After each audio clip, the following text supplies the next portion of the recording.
All right, universe boss. All right. Don't beat them no more. Don't beat me no more. Don't beat me no more.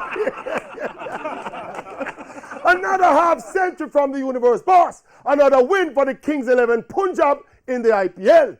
5 from 5. 100% win record since the universe boss got into the team. Don't beat no more. Question though. The rescheduled T20 World Cup is now set for October next year.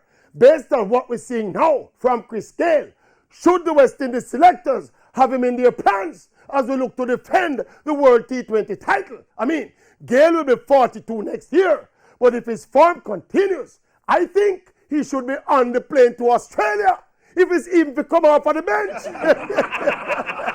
It's not like people like Shimron Hetmar and Ravman Powell are setting the world alight. So why not have the universe boss even as a trump card? Well, not a trump card, but as part of the plans. And one more thing.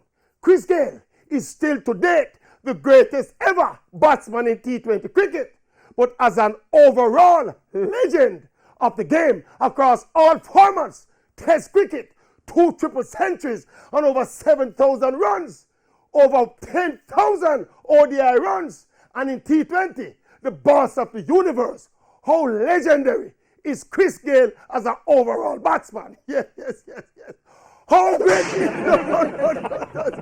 It's a serious question. How great is Chris? Well, I don't beat to the